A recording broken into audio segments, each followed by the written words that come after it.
is Local 4 News this morning. Good morning, everybody, on a Thursday morning. I'm Andrew Terry. And I'm Alexandria Ikomoni. Thanks for watching Local 4 News this morning. The latest round of winter weather took a toll on more than just the road conditions in the Quad Cities. It forced the cancellation of more than a dozen flights. The Quad City International Airport shut down its runways for 4 hours yesterday morning. That caused 18 cancellations and 5 delays.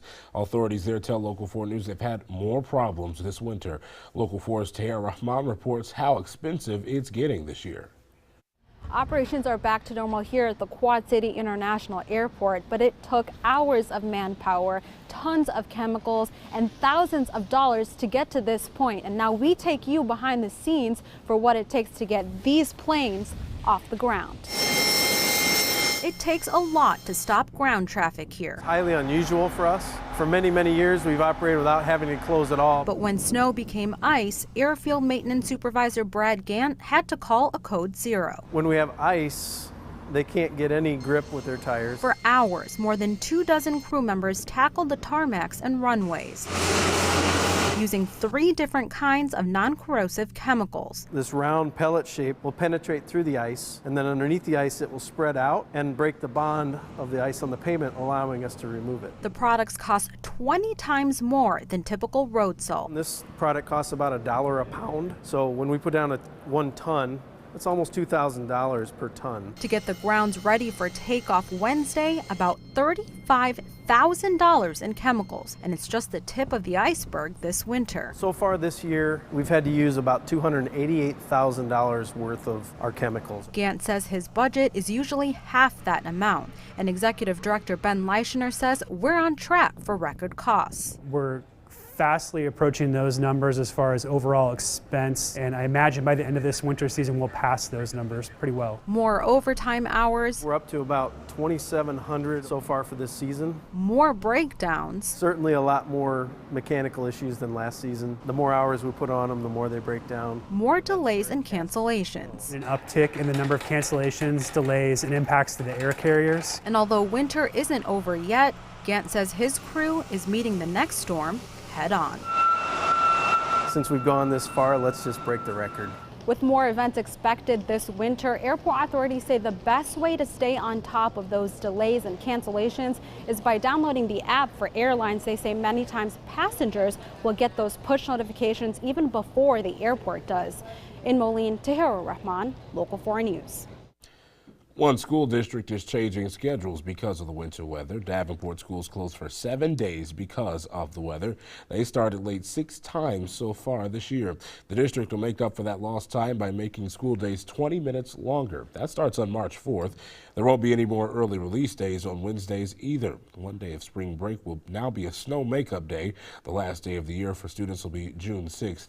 Other districts in the Quad Cities already adjusted their schedules. Those include Rock Island and East Moline.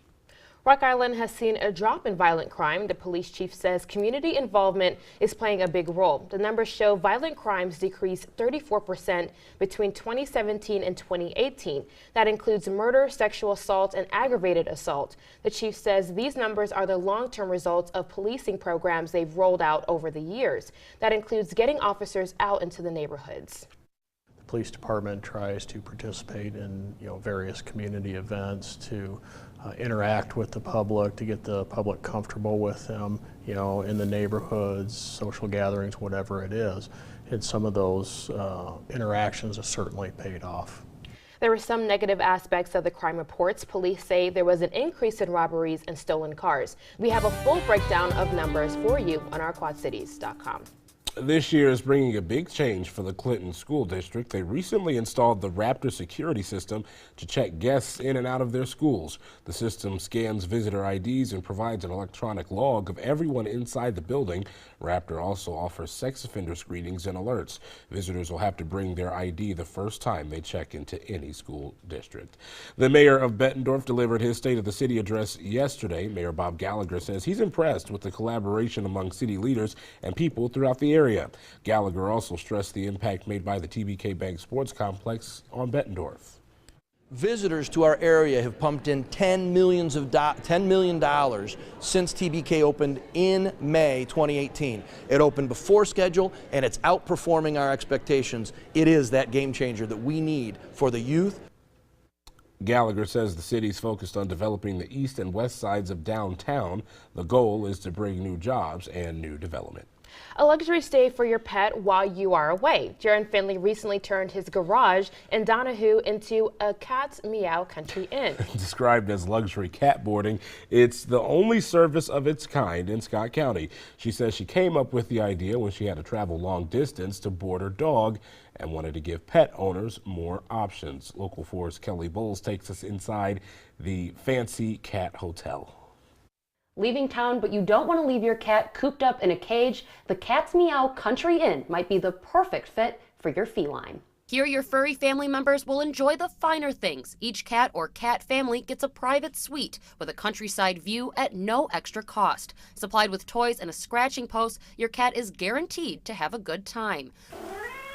Hoping to live up to the luxurious title, each room also includes a nightlight and either a radio or TV with bird sounds is left on to keep them company. Today, Jaron says she just wanted to make sure people could have a place they trust when they leave their pet. Don't get me wrong, I like dogs, but cats are just, I don't know, I like them, and I thought they needed a good place to be when you go on a trip. We went to Hawaii, and my mom's cats had to be in a cage, and they don't like that real well, Jaron currently has 10 rooms available, but her goal is to eventually add 10 more. While she still has some finishing touches, the Cat's Meow is open for business if your furry friend needs somewhere to stay. In Donahue, Kelly Bowles, Local 4 News.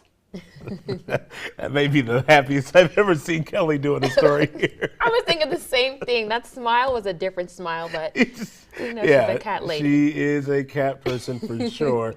That's an interesting concept, though. Obviously, when you go on vacation, you need somewhere for your pets to stay. You can't always rely on people to come to your house and look after your pets. So, pretty good idea. I'm all for it, actually. If I have a cat, I probably would do it just because of how cute and convenient it is, just for them to have a nice little place to stay. But I won't lie, I'm a dog person, but I think this is definitely great for cats. I think so too, and it's a nice countryside view I heard that they have when they look out their window in their respective rooms.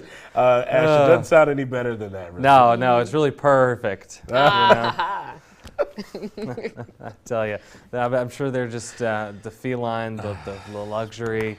All right. Roll over them and everything else. Well, it'll be interesting to see how it develops. If they get a lot of business, we'll have to keep tabbies on it. But anyways, out the door here this morning, we're in the mid-20s. Traffic moving along fine, no major issues, but it is chilly with the wind, so it is getting a little hairy, but otherwise we're fine. 18 in Maquoketa and Galena right now, 14 in Clinton, and 26 in Galesburg. Did you just catch that one? 1 degree in Clinton right now is what it feels like when you factor in the winds. Temperature-wise, we'll climb all the way to the lower 30s today, so it's going to be really nice. Plenty of sunshine as well. That's going to make all the difference in the world with fairly light winds, so really should be a pretty nice one. All the way up into the mid-30s there, just into the early afternoon. I think right around 32 or so should be the high temperature for today with the light winds, and as we go through the night tonight, we'll fall back down into the teens once again, but just enjoy the sunshine here while you can. Sounds like it's going to be very enjoyable. Yeah, for sure. Today and tomorrow as well. Can't wait. And then a nice weekend ahead, too. Yes, we deserve it. We need this. We deserve rain it. on the way, but that's fine. Keep your cats indoors, they'll be fine. Exactly. Take your dogs out. Ash, thanks. Coming up, finding time to exercise. What new research is saying about the best time to squeeze in a quick workout. The time now is 5:09. Your top post stories are right after this break. You're watching Local 4 News this morning. WHBF is local for you with Redrick Terry, Alexandria Ikomoni, and meteorologist Ash Simpson. This is Local 4 News this morning in high definition.